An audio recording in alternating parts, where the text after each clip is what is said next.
Hello everybody, my name is Henry Tenby. It is November of 2022, and this year marks a very special anniversary for Air Canada, the national flag carrier of Canada, and this is the 85th anniversary of Air Canada. The company was founded in 1937, and this year it's been 85 years since the founding of the great airline, which we know today as Air Canada.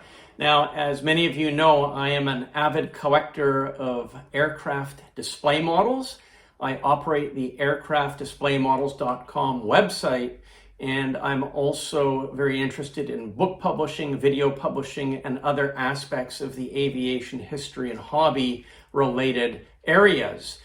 In this video, I'm going to take you back down memory lane for a walk down memory lane, tracing Air Canada's history in telling stories through models that I have of Air Canada that represent the various decades of their operations. So this is a special Air Canada dedicated video to the history of their great airline and the models that are part of their history.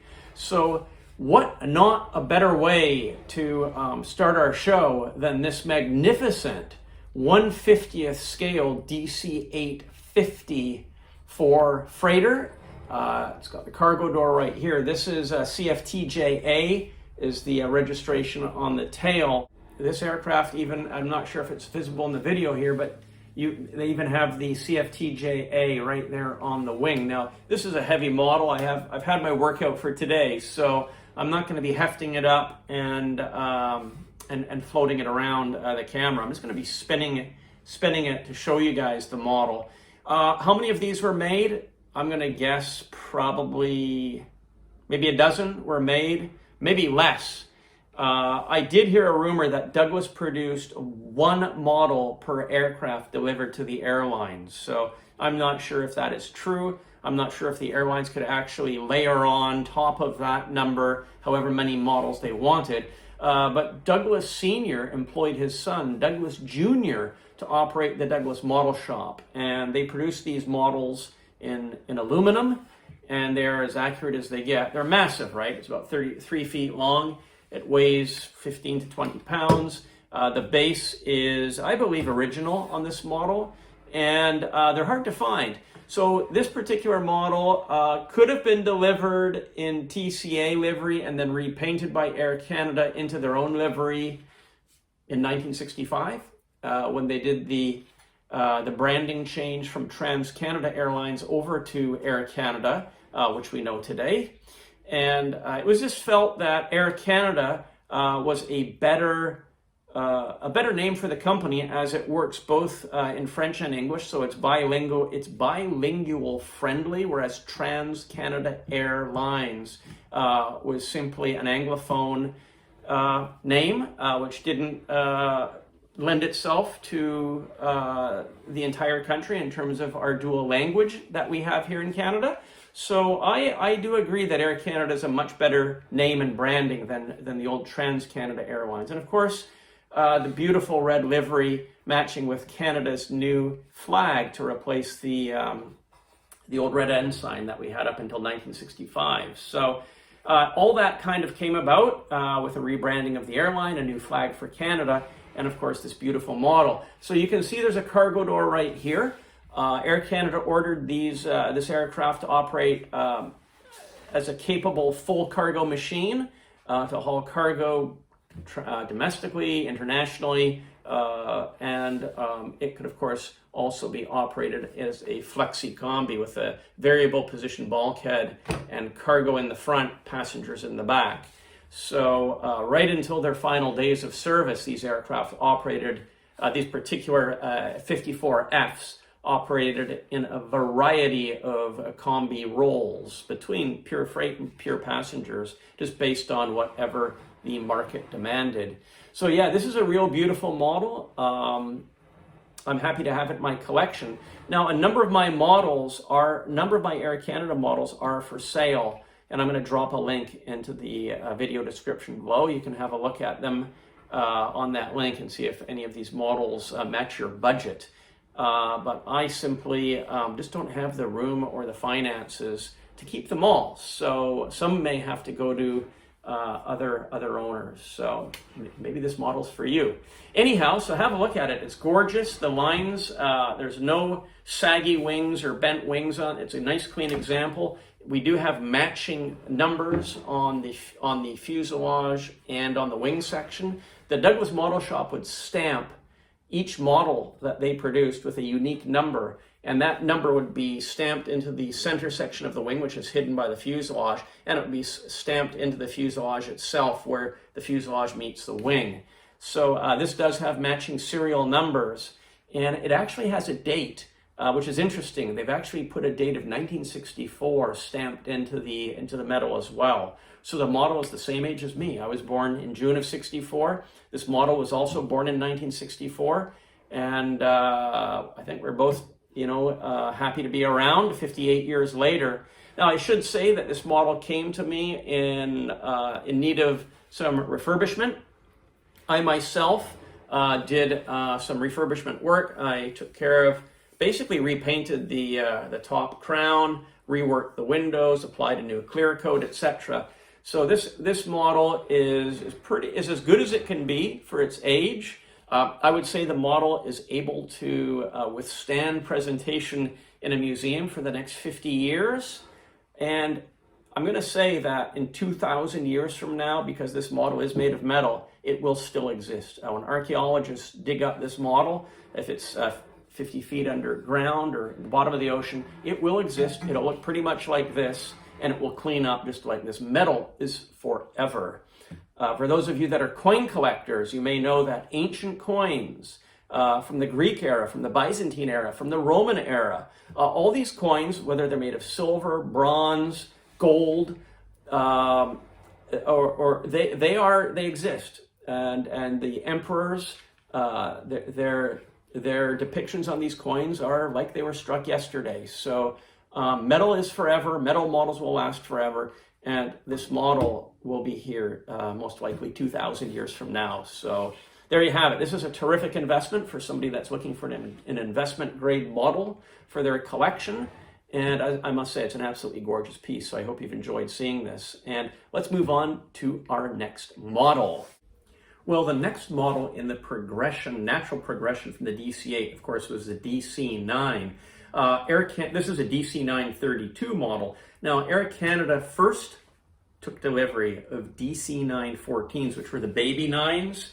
They were shorter than this particular model, and they were a stopgap measure. And Air Canada took delivery of, I believe it was 6 DC-914s, and they operated them between 1966 and 1968. It was in 1968 when they first took delivery of their first DC-932s, the first of 47, I believe. It was approximately around 47, close to 50 DC-930s were operated between 1968 and the mid-1990s. Now, the interesting thing about this model, which is a one-piece fiberglass presentation made by Westway Models of the UK, is the registration. The registration is CFTLB, which you can see there on the wing.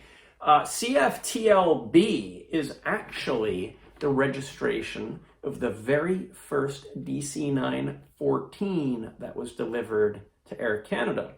The DC-932s never had CFTLB as a registration. So for whatever reason, Westway Models and Air Canada decided that they would do these models with CFTLB. And it's unusual because you would think that they just would have decided not to put the wrong registration on a particular airplane. So I guess the people or person in charge of ordering the display models wasn't a perfectionist in that regard. But anyhow, these models, this particular model would date to the year of the very first delivery of the DC-932, 1968.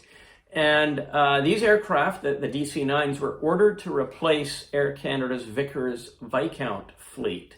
The Vickers Viscounts were a 50-passenger machine, of course, turbine-powered. The DC-9s were 100 passengers, so double the capacity, and they were jets. So it was the natural evolution from the Viscount up to the DC-9.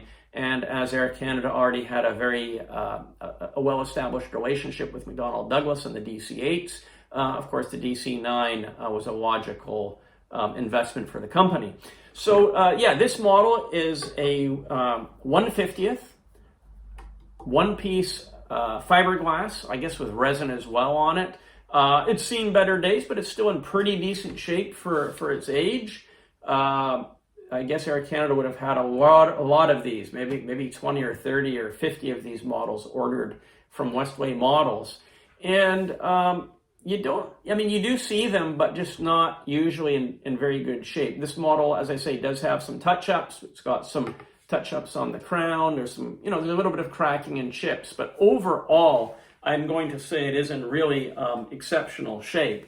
It's, of course, from the late 1960s, just as they were introducing the painting of the exits, of the emergency door exits. So they actually haven't got the detail of for the two overwing exits, but they do have it here. So that was something that was new after a number of accidents where the passengers, I guess the emergency escape, the firefighters and whatnot needed a better reference to easily get into the aircraft. It was decided that they needed to paint the outlines of the doors. So that happened in the late 1960s. So as depicted on this model, we've got the Government of Canada, the Canada Post logo right there at the back. We've got the registration right here. I don't know if you can see that, CFTLB. We've got a FIN number 701. So yeah, there's some accuracy to the model, but it's not 100% accurate, but it is a very, very nice model. I like it a lot. And again, for the Air Canada collector, this really is quite a nice piece. It's certainly worthy of any collector to add to his collection. So there you have it. This is a beautiful DC-932. As I say, 47 were in service with Air Canada between 1968 and the mid-1990s.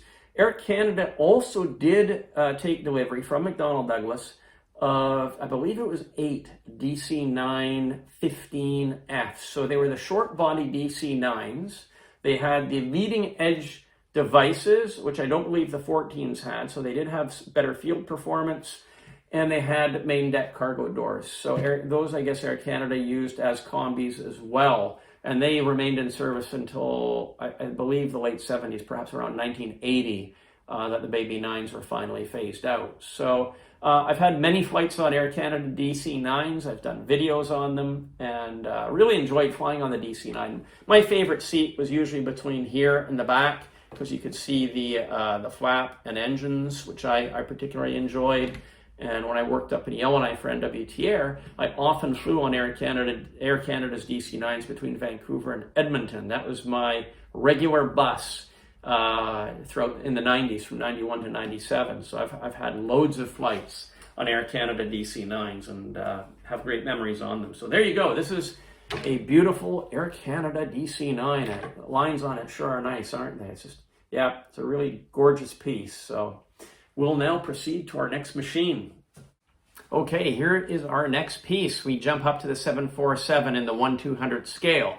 This is a 747-200. The Reggie is CFTOA, which is authentic, FIN 301. So let's take it off the stand. This is a Airjet Advanced model. So for those of you that were like me and didn't have access to the industry in the 1980s, when I was student, and I loved travel agent models, what was I to do? Well, the only thing that I could do was purchase models from Airjet Advanced Models in Miami. They sold airline models that were in the style of the travel agent models to collectors. They weren't that expensive, and they were finished off quite nicely. And this is one of them. I believe they were probably priced in the $30 range, something like that in the 1980s. This one is in absolutely mint condition. And I do like the model a lot. They're like a heavy solid plastic, I'm going to say. The quality of finish is actually pretty good on this model. The Airjet Advanced models usually came with an ugly plastic cheap black base, which I did not like. So I ditched that stand and put it on one of my own stands, and the model looks a hell of a lot better. It presents much nicer on my stand. It looks like it's twice the model than putting it on a lousy, flimsy, black, cheap stand. The tripod really makes the model pop, I'll say. It's just my opinion. So for those of you that are interested, I produce these stands and offer them for sale in sets, and they're reasonably priced. So I'm plugging my stands. If you'd like to purchase some, the link is in the description, and I'll be happy to ship your order to you. But this model, as I say, it dates from about 1984. I actually flew on this airplane from Vancouver to Honolulu for Christmas, Christmas of 81, 82. I was in grade 11. Grade 12 actually. And my uncle lives in Hawaii and with his family, and it was a tradition that we would go to Hawaii for the Christmas holidays. And I had a flight in both directions on the 747s. So I've actually flown on this particular machine, so I have a personal connection to it. So there you have it. This is the Airjet Advance 747-200 CFTOA. The model's in mint condition. And these models, you didn't purchase them from Air Canada. You actually purchased them back in the day, direct from Airjet Advance in Miami. So nice piece. And we'll now proceed to our next Air Canada model. Okay, so here we are, back to DC-9 country. This is also a DC-930, also with registration CFTLB. It's the metal Thermo model in 1/72. These are gorgeous models. Air Canada would have procured these direct from Charlottenburg-based Thermo models. And Thermo produced beautiful aluminum models for the airline industry back in the 1950s and 1960s. This model's on its original stand. This model has been quite, I'm going to say, professionally repainted, but to my eyes, it looks absolutely fantastic. They've done an absolutely gorgeous job and refinished the model to the full spirit of the original presentation by Thermo models. And they've repainted the white, and I think they've also redone the red, although I can't tell actually. So whoever did it did an awesome job. These models are quite valuable, particularly when you find them in good condition. They're worth several $100s, and if not more. And they also made them in other European liveries as well. I think the Air Canada one might be one of the rarest. I think they did KLM, SAS, maybe Finnair. And again, I'm not sure of which other companies, but at least a handful ordered the DC-9. So yeah, the model measures what's that, about 19 inches in length. It's beautifully finished aluminum. The underside is absolutely stunning. So this is an original Air Canada piece. As I say, Air Canada ordered these from the model maker, and not too many of these survive in really good condition in the year 2022. So again, this model's forever. It's made of metal. The finish isn't forever. The finish can be burnt off or eroded away or eaten by termites. Who knows, right? Paint is not forever, but the metal itself is. So there you have it. It's a gorgeous DC-930 by Thermo models. And I'm not sure, so they've used the same CFTLB Reggie that was used on the Westway DC-9. So again, I think this basically tells us that whoever was in charge of model ordering for the day, that's what they decided, and they just stuck to their guns and kept it at that. But no harm, no foul. It doesn't bother me. The model's nice, and I'm happy to have it in my collection. So there you go. Okay, here we have an Air Canada Vickers Viscount. It's Viscount time. This is Air Canada Viscount CFTHC. Again, I've mounted it on one of my own stands because it just happens to look better than on the stand that it came with, in my personal opinion.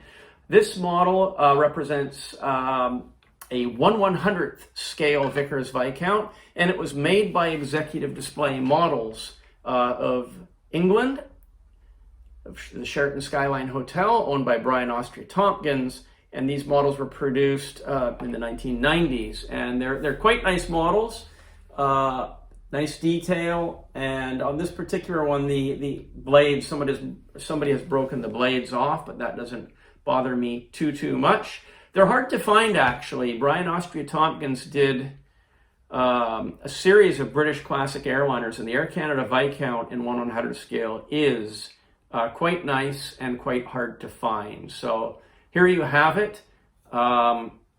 It's in decent shape. As I say, it's a fiberglass model, and he had it on a wooden base, but I just I actually prefer it on my own stand. I just think it looks more majestic riding higher up, actually. So these models were priced at £200, I believe, circa mid-1990s, and again, hard to find, very hard to find. Air Canada operated about 50 or 51 Vickers Viscounts between 1954 and 1974. And I very fondly remember my own flights on Air Canada Viscounts. That's what helped cement my passion in aviation and airlines and my obsession with Air Canada and Air Canada Viscounts and Vanguards. That all came from flying on these aircraft. Of course, there we have a beautiful wall poster of a TCA Vanguard in the background, and we've got a TCA Viscount poster from the 1950s in the background as well. So this is a nice little model. It's the only example I've ever seen, the only one I've ever had in my collection, and it's something that Air Canada had nothing to do with, because these models were made 20 years after Air Canada retired the type. So Brian Austria Tompkins made these models to cater to the aviation enthusiast market as opposed to the airline market. So you wouldn't call these a travel agent model. These are more a professional airline display model. So it's a pretty rare piece, and yeah, quite like the model. It presents nicely. The lines are cool. There's good wing surface for good decals on the wings there, and on the underside there's some nice surface. He's got the outboard engine exhausts painted on, and yeah, it's hard to knock a Viscount in my opinion. So yeah, it's a nice piece, very nice piece. Well, I hope you don't get too Viscounted out in this video, because we've got a number of nice Viscounts to present. This is an all-metal 1/72 cast aluminum Viscount. I'm going to say it's my favorite Air Canada Viscount, CFTHS. Made of metal, lasts forever. Who's the maker of this model? Well, the maker of this model is a fellow by the name of Henry Tenby, which happens to be me. That's right, guys. I had these models made in very limited numbers around the year 2000. There was a foundry here in Vancouver that did the foundry work for me. I'm not sure how many we made, maybe 10 or 15. And this was the only one that I did up in Air Canada. I did Alitalia, I did Central African Airways, Fred Olsen. Can't remember the other liveries, but this is my favorite. I still have the Central African Airways machine, and of course this is a life keeper. It is probably one of the nicest models in my collection. I wouldn't part for this for thousands, because it is just such a nice model. It is literally 100% unique. We did actually a really nice job on the painting on the model. It's forever. The casting, of course, you can hear that. It rings like a ring in a bell. It's just absolutely fantastic. The lines are gorgeous. I cloned a Westway model. We used a Westway. It was an MEA Viscount 700. So it's an exact clone of the Westway, and it is absolutely stunning and gorgeous. The lines are where they should be. No saggy wings, no bends, no distortions. The painting turned out absolutely terrific. The separation between the red and the white and the nose, it's just all where it should be. Everything's perfect.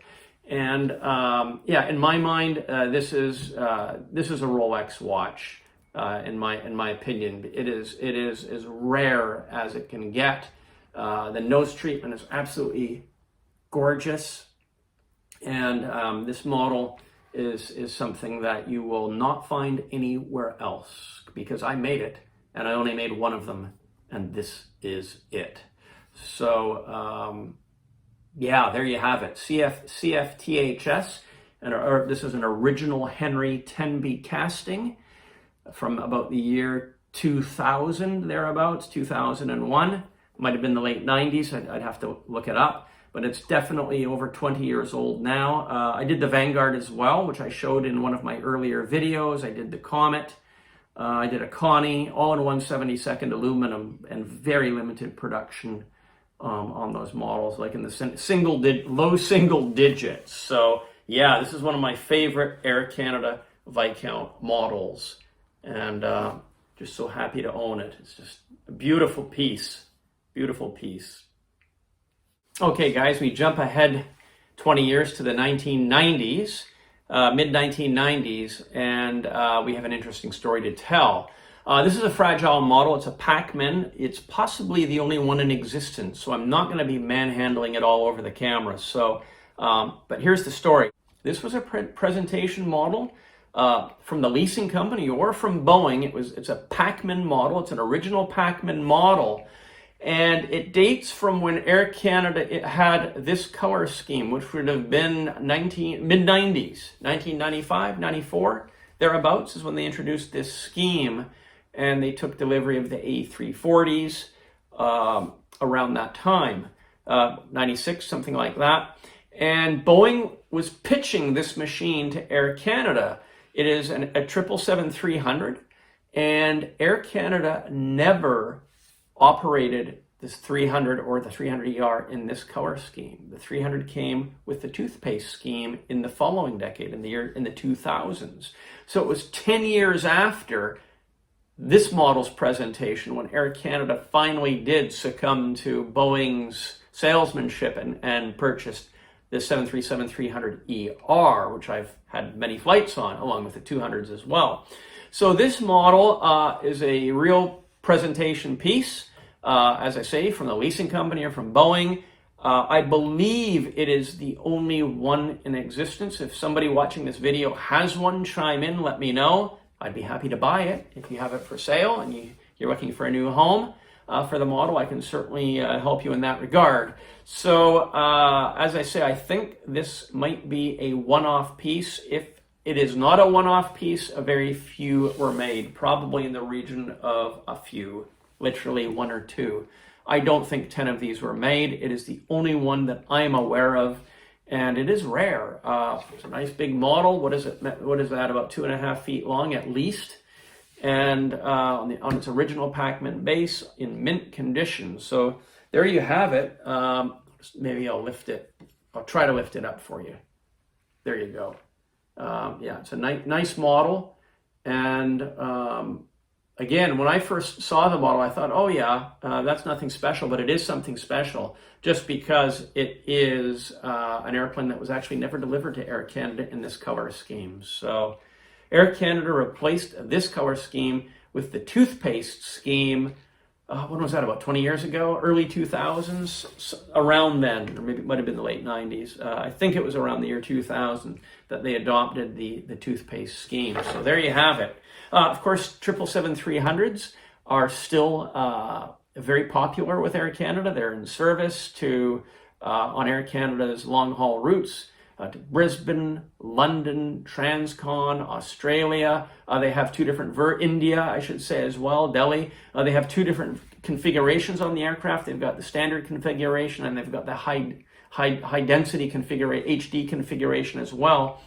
And the HD versions of these aircraft can see, they have 747-400 loads, if not more on them, or almost A380 loads. They can seat 450 passengers in the high density configurations. So they're a very capable airplane, and I'm sure they'll be in service with Air Canada for quite a number of years to come. There's not too many airplanes that replace it. Very efficient, very low seat mile cost as well when you put 450 people in this aircraft. So there you have it. Congratulations to Air Canada on operating the 777 for the last 20 plus years, and as I say, long may it continue. It's a beautiful airplane. Air Canada took delivery of a dozen L-1011 tri-jets between 1973 and 1974, the 100 series, which is what this model is.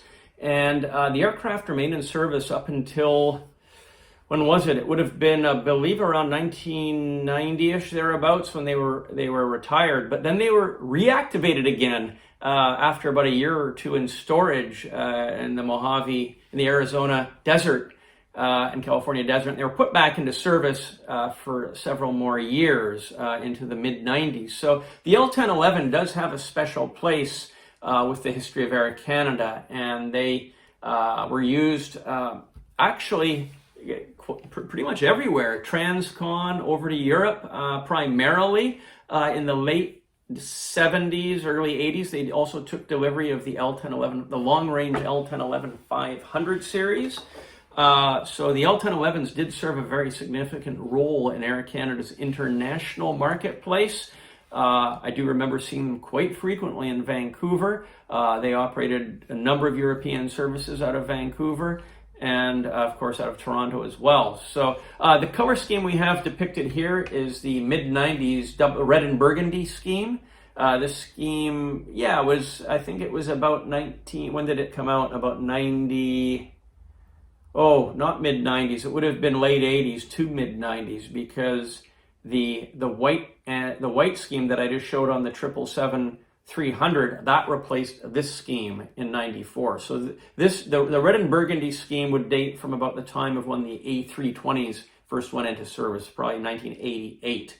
So this aircraft does have a actual Reggie on it, CFTNJ. Don't know if you can see it. And there's a fin number of 342, but the fin number is fiction. The actual fin number on this aircraft, I believe, was 510. This is a Packman model. Original Packman model on the original Packman base, would have been ordered up by Air Canada for executive presentation to the head honchos of the day. And who would those guys have been? Would that have been Claude Taylor, I'm thinking? It was before the time of Hollis Harris and the American crew. So I just can't, it was possibly Claude Taylor. But Hollis Harris and Lamar Durrett, I believe they showed up at head office Montreal around late 80s. Could have been, 89, 90-ish. So this is from before that era. CFTNJ, it's a nice scheme. Packman plug-in wings on the original Packman base. Very, very nice model. There's an engine repair. Often these engines break at the pylons and have to be repaired. It's just kind of what it is, and you just kind of have to live with it. But these models are pretty rare in the Air Canada livery. It's a nice scheme. I like the scheme. And again, this model represents a fairly significant aircraft for Air Canada, and it served quite a long role. And many people enjoyed flights on these tri-jets, the L-1011 TriStar. As of today, I believe there's only one L-1011 operational on planet Earth. It's a Stargazer aircraft, and I believe it flew in Southern California at the Edwards Air Force Base Air Show just a few weeks ago. So just one L-1011 remains flying today in 2022. But this model, it's a nice piece. It's a permanent part of my collection, and I really do like the model a lot. So there you have it, L-1011, the best of Palmdale, right there. Looking good. Okay, back to the Viscount era, guys. This is a original Westway ashtray model of a Viscount. And if you have a look at right here, it says Trans-Canada Airlines. This model is in absolutely mint shape. Of course, smoking was all the rage back in the 1950s. You were considered a social outcast if you didn't actually, smoke in social settings. Smoking was a very, very important thing to do in a business setting or social setting. And as I say, there were very few people that were actually not smokers. So this all fit into the marketing of the day. Air Canada would have ordered these from Westway for giveaway to, I would say, company executives and very, very good customers. This model, I would say it's never been smoked in. It's absolutely mint and perfect. I would value this model at several $100s just because it is absolutely stunning and gorgeous and mint, and they're rare. Again, look at the inscription right here. It says Trans-Canada Airlines. Westway would have produced this Viscount ashtray for whoever ordered it. I guess, you know, a lot of the Viscount customers of the day would have ordered these. I'm sure they were not cheap. This looks like it was made yesterday. It is made of metal, so it will last forever. In 3,000 years, this model will still be here, and it'll be in a museum, and they'll be saying, what the heck is that? You mean people used to climb on these things and fly on them? And people will scratch their heads in awe that we actually risked our lives flying on these gas-powered contraptions from the 1950s. So finding one of these in this condition is pretty rare. The model does easily, well, I'm not gonna, it does come off the base, but I'm not gonna lift it up. There's a way to do it. Well, it just screws off actually. It just actually, it's on a thread, and there you go. So you can see the thread, and it's a nice looking model, isn't it? Just so nice and accurate. The wings are nice and thin. You don't have ugly, thick, chunky wings that other makers would have, you know, done. This is just, and look at the engines, just nice and thin as they should be. The scaling is just perfect. And I think this is actually a Viscount 800, and Westway would have just said, well, you know, we're not going to differentiate between the Viscount 700 and the 800. Whoever ordered the Viscount, be it either model, we're going to offer them this particular model, and the airline won't notice or care. And I guess that was the case. So Air Canada went for it. They ordered these. I wonder how many would have been ordered.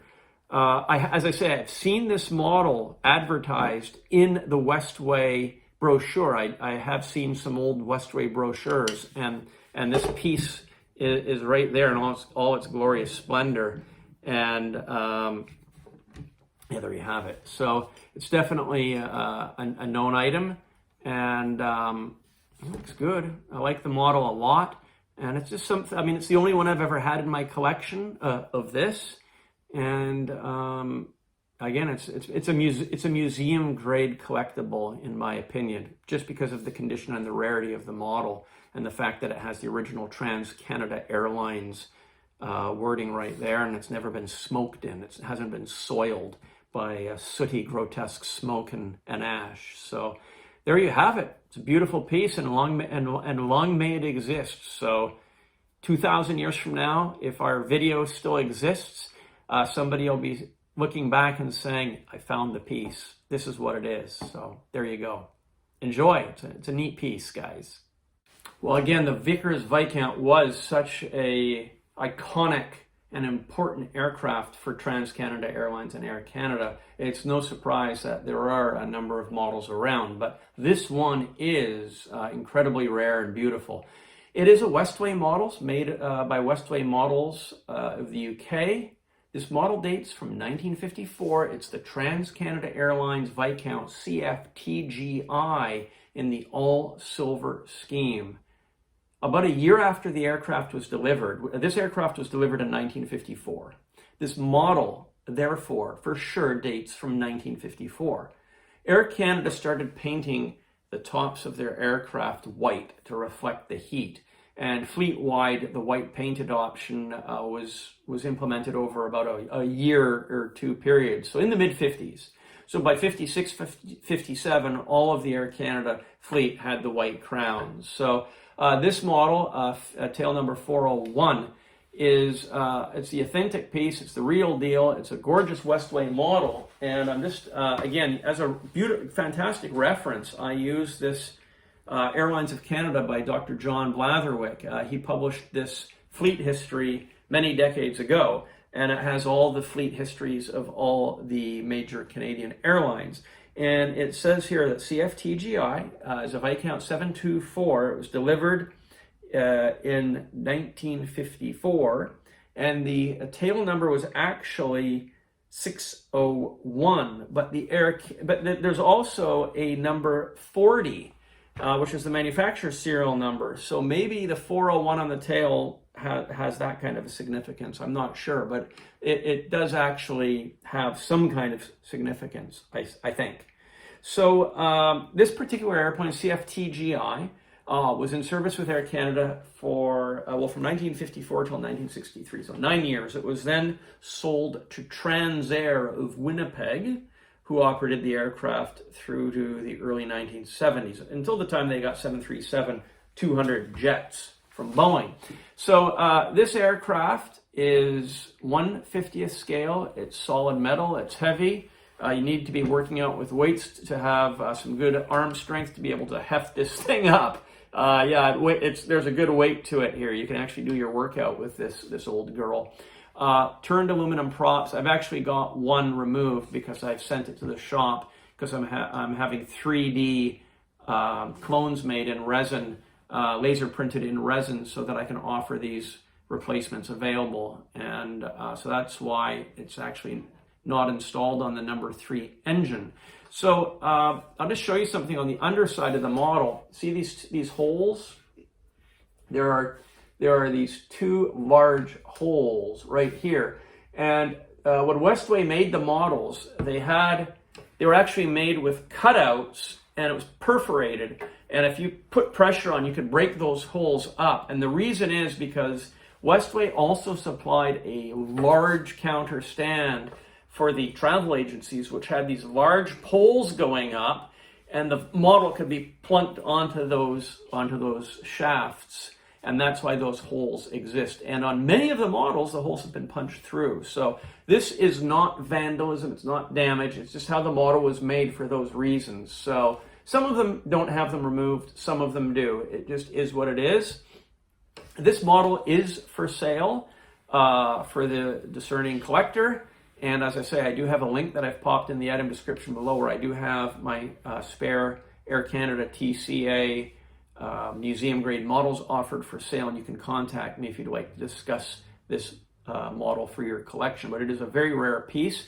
It's not blemish free. This model is from 1954, so it is 10 years older than me. So it makes it 68 years old. It's not a spring chicken. Obviously, we've got some abrasion on the top. We've got some wing strikes from antiquity. Various wing strike. A model like this, of this heft, is that's been used in an office and a training scenario, perhaps within the company. It's gonna pick up knocks and dings. But the good news is the cheat line on this model is in really nice shape. It's all original. There's been no touch-ups. It could benefit from a few touch-ups, but I'm not gonna get into that. I'll leave that up to the new owner. So there you have it. It's on. This is a replacement stand, but it's pretty much identical to I believe to the Westway stand. Metal stand with the powder coating on it, and beautiful lines on the Viscount, aren't they? Just absolutely stunning. Looks nice in the TCA livery, and look at that. It's just gorgeous. Gorgeous piece. So this is, you don't see too many of these. How many were made? 20, maybe. How many survived? Don't know. Handful, half a dozen. Probably, I'd say half of the production has survived in some state or another. But, getting one for your collection, that's a different matter. So they're rare. Again, it's a very old model. It's an original condition. So I put this up there with, a very rare rating. So there you have it. It's beautiful, and it's original 1950s. So beautiful piece, and it's a major piece of Air Canada and Trans-Canada Airlines history. Guys, if you're enjoying this video, there's a small $sign located in the bottom of the video frame. If you click that $sign, you can make a donation to support the JetFlix TV channel. I would very much appreciate any donation that you are able to make. Thank you very much for your support of my channel. Okay guys, it's Airbus time. This is an Air Canada A340 made by Pac-Men. The model would date from the mid-90s, roughly the time when the aircraft went into service with Air Canada. Climbed like a lead sled, basically. Yeah, it was Some say it was a bit underpowered, the A340, and Air Canada had them in service for, yeah, I mean, other aircraft were in service for longer periods of time. For example, the 767, 777s have served a lot longer than the A340. Again, they went into service mid-90s, and I think they were retired about 10 years later. That's what my memory is. Roughly around the 2005 era, around that time is when they were retired.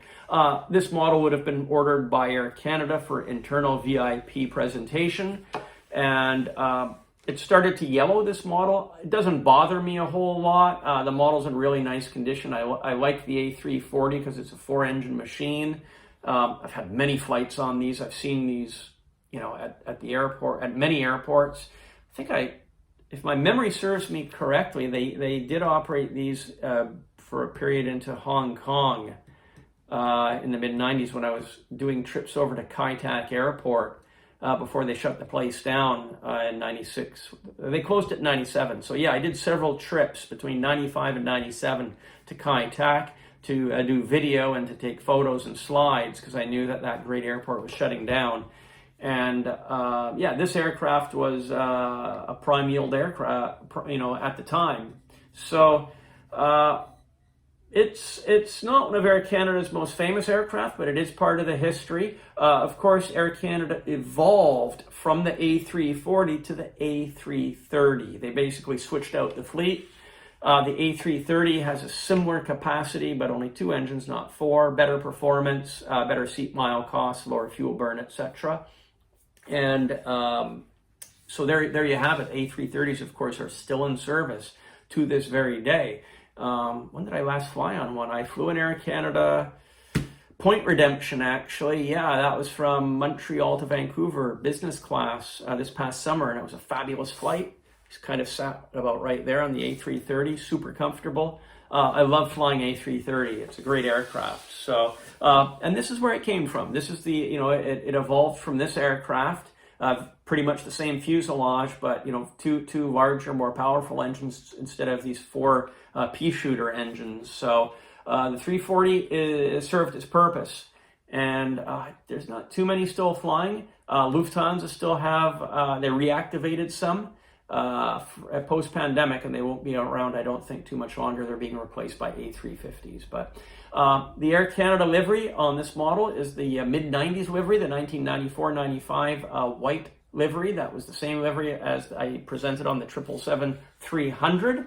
So it's a nice model. It's pretty much in mint shape. It's a Pac-Min on its original Pac-Min base. So there you have it, guys. Air Canada Airbus 340. I'm guessing many of you have had Air Canada A340 flights, as they were pretty common. Again, we had them in Vancouver all the time. You saw them in Toronto all the time. London, Paris, Frankfurt, Hong Kong. If you were flying long haul with Air Canada between 95 and the early 2000s, chances were good you were going to get an A340 ride. So my favorite seat on this machine would be somewhere just forward of the wing, right just behind the number 2 door, L2 or R2, just slightly behind, with the view of the 2 engines at work. That's my favorite seat. And of course, I would prefer to be in business class, but if that wasn't available, I'd be happy right here as well. So just the reassuring view of 2 engines on the wing is something that always gives me comfort. That's why I like 747s, and flying on 747s is something that I really love doing. So I wish I had an Air Canada 747-400 display model. I know Pac-Man made them. They're out there. I have not seen one, and I don't have one. So if you have one that you'd like to sell, hit me up with an email. I'd love to hear from you. Air Canada commenced operations in 1937 with a Lockheed 10A. And they had, according to John Blatherwick's book, 5 different Lockheed 10As, and then they had two Lockheed 12As, and it looks like they had about 20 Lockheed 14s, and in the after-war years, they had about 15 Lockheed Lodestars, and that's what this is, a Lockheed Lodestar CFTCT, which was the very first Lockheed Lodestar delivered to TCA in 1941. They operated it to 1949. So this would be an ashtray style of model. I have refinished it myself, and with authentic period markings, and it's in really quite nice shape. Beautiful clear coat. I've got my own Henry Tenby branding right there on the refinishing. But Lockheed Lodestar models are very, very rare, especially in metal, original ones. You can hear it ringing a bell. So CFTCT, I went with the CFTCT registration because it was the very first one that they took delivery of. But it is impressive how many Lockheed twins TCA operated between their founding in 1937 and the late 1940s. Looks like it's about 40 or 45 different machines. And a number of these aircraft went to second-hand corporate operators and the government, Department of Transport, etc. So many of them remained in Canada in various roles after TCA upgraded to North Stars, which replaced these aircraft. So yeah, these aircraft operated all across the country, really. And you can see that I have an original brochure. TCA speeds the nation's business, Trans-Canada Airlines, and there's a map.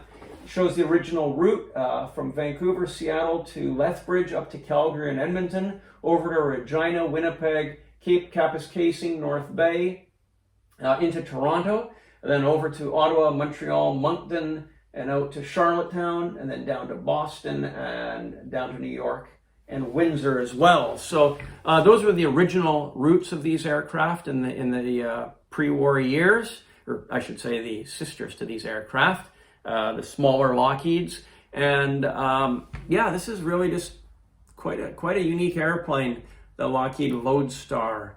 And I've seen many pictures of Lockheed Lodestars over the decades. I like the aircraft a lot. It was a regular here in Vancouver. And for those of you that don't know, I digitized Air Canada's entire movie film archive about 10 years ago in exchange for the ability to share those films in my various networks. So I invested the labor over a 1-week period. Myself and a crew of 3 people worked basically 12-hour days to digitize the entire archive.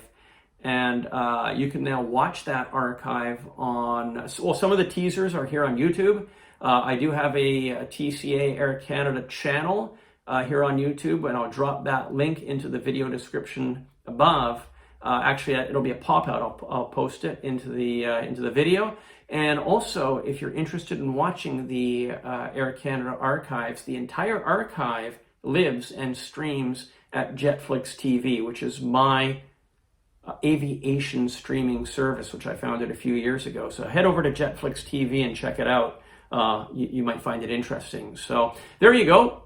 TCA, Lockheed Lodestar CFTCT, an original 1940s metal ashtray style model, and looking good for its age, which would be, it's an 80-year-old model, so 80 to 85-year-old model. It's incredible, actually.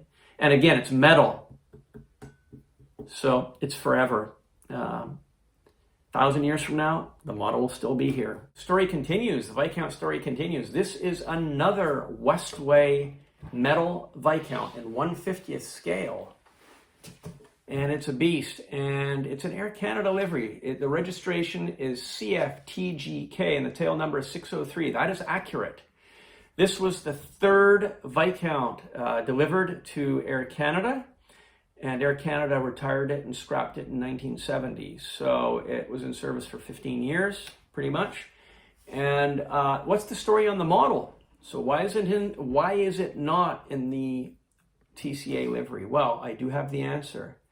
In 1965, Air Canada themselves, their own in-house model shop, refinished this model. They had decals made with the correct livery for 1965, and maybe they sent the models to Westway to be refinished. They sent them back. It's very possible. Or they did it themselves. But it was done professionally on a wide scale. We've got the 603 on the tail. We've got Viscount here. We've got the Reggie CFTGK. And This model I can take off the base. This is a replacement wooden base, but this is the original behemoth of a model. We can see that again, actually the rear plug has not been removed, but the top one has. So that, I guess, for whatever reason, that one broke through and it's floating. You can hear it floating around on the inside of the model. So that's how they were designed. You can actually see it floating around inside. But if you look carefully right here, you can see where the plug is. If you apply pressure, it's going to break on through to the other side. So, to quote Jim Morrison. So you have to be careful. But again, this is how they made the models. They made them with these holes to be punctured through it, and then the model would sit on the two poles. So Air Canada did a pretty decent job in repainting the model. We know for certain that the model was repainted in 1965 for the introduction of the new Air Canada livery. So for the museum or collector, this is the real McCoy. And I wonder why they chose the registration CFTGK and why they didn't stick with TGI. Oh, well, we know part of the answer because TGI, but in 1963, was already sold to Winnipeg-based Transair. I'm not sure about the second aircraft, but machine number 3 was obviously in their fleet, being this aircraft, so they chose that Reggie and went with that. But the model's in pretty good shape, actually, in really good shape. So this model is also for sale for the discerning collector, serious collector, and it's the only, well, it's not, I shouldn't say it's the only. I have seen a few of these in my collection, passed through my collection, and this one's particularly nice, actually. It's in really nice shape, and the ones I had one in the past which had the bare metal belt belly, but this is painted silver, and again, this paint is the handiwork of Air Canada. So yeah, it's pretty nice, pretty decent model. I don't know who made the stand, whether Air Canada themselves made this stand, because the model became separated from its original base at some point over the years. But yeah, it's very nice. So as you can see from these models, the Vickers Viscount is probably the most popular model that I attract anyhow. My karma tends to attract the Viscount because I love Viscounts. So that's probably part of it, and I'm totally impartial to Viscounts. I just love the type, and I can't have too many Viscounts pass through my collections. This is not the model that I opened the show up with. Actually, this is a DC-840. We opened the show with a DC-854. This is a 40 series. The Reggie is CFTJE, which is a real Reggie. The fin number is 805. This model is also a Douglas factory model. It's a metal 1/50th representation. It would date from the time when the aircraft first went into service with Air Canada. Air Canada entered the jet age with the DC-840 series in 1960. Actually, it went into service ahead of the Vanguard. Did you know that? Interesting factoid there. So Air Canada operated these aircraft, the DC-840 series, up until the last one was retired in 1977. They had 11 of them in service. And this particular machine, CFTJE, was retired and scrapped in 1975. Air Canada went on to order the DC-854 and then the stretch DC-861 and DC-863 series. And the final DC-8s were retired in 1982. I remember it well. I was in grade 12. I was very interested in slide photography. I had purchased my first slide camera, and I was starting to take aircraft slides, and I wanted to take slides of the Air Canada DC-8s before they retired them. And I was successful. I got great shots of Air Canada stretch 8s in 82. I think it was September of 82. That they had the last flight, and then Air Canada parked the DC-8 fleet down in Marana Air Park, just outside of Tucson. And I visited Marana a few months thereafter to photograph them in storage as well. So I've got a terrific interest and fascination with Air Canada DC-8s. These aircraft operated all of Air Canada's long-haul routes in the 60s, and then they did mostly domestic and Caribbean routes and down to Los Angeles, etc., Miami. In the 1970s, Transcon, I remember flying Air Canada DC-8's Transcon, but I do have a good Air Canada DC-8 story to share with you. Summer of 1976, my parents took my sister and I to Europe for our first holiday, our first visit to the UK, Ireland. We were in Italy, Belgium, and it was my first visit to Europe. I loved it, and I have very fond memories. We visited our family in London, and on the flight back to Canada, it was on a Air Canada stretch DC-8. Not sure if it was a 61 or 63. And I believe we landed in Montreal, and we weren't allowed to deplane the aircraft because they had cordoned off the whole front of the aircraft, the whole first class section for VIPs, unbeknownst to us, actually. So we saw RCMP vehicles meet the aircraft, and there was some kind of ceremony. And only after the fact did we realize that Prince Charles and I believe it was Andrew, his brother Andrew, were coming over to Montreal for the Olympic Games. They were officially paying their visit to the Olympic Games. And I believe if you look that up in the records, you'd probably find the exact date of their arrival for the Olympics. And you might even see a picture of our aircraft. So I very, very clearly remember that day. And it was a stretch DC-8. So I have very strong connections to Air Canada's DC-8s. I have great memories of flying on them. And the DC-8 is a special aircraft for me, especially in the Air Canada livery. Same with CP-Air, but really it's the Air Canada livery that I have a lot of flying experience as a kid with. So I hope you've enjoyed this film. By the way, I should point out that if you're interested in Air Canada's history, please do check out the link in the upper corner to this video. I've posted my Air Canada History channel link that you can watch some of the teaser videos I've prepared on Air Canada's history. Again, I digitized Air Canada's entire movie history, and it streams on my streaming service, JetFlix TV, so you can check that out as well if you want to watch the full meal deal. And we've got a lot of great films on Air Canada's DC-8, some really great footage, great DC-8 action that we digitized. So, and some great old TV ads as well, TV commercials that featured the DC-8. So you might want to check that out. Thank you so much for watching this video. I hope you've enjoyed it as much as I have. We are wishing Air Canada and its employees a long and successful history. Long may it continue. Look forward to celebrating with a similar video at year 90 and year 100, which I'm sure is probably just around the corner. It'll be interesting to see what models I have to present when those anniversaries arrive for us as well. So happy 85 years to Air Canada. Also, if you like the video, I'd appreciate a thumbs up. If you have comments, please do leave your comments in the comment section below. I look forward to your comments. Always look forward to your comments. And if you haven't yet subscribed to my JetFlix TV channel here on YouTube, please do subscribe. It costs you nothing, and you'll be notified every time I post a new video. So thank you for tuning in. I'm wishing you happy collecting.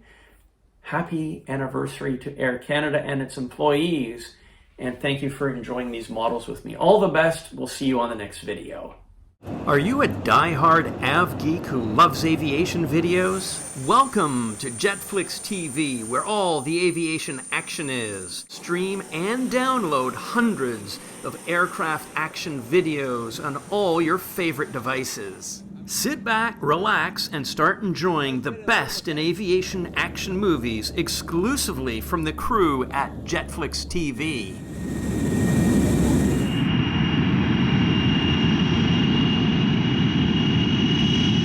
See you rampside.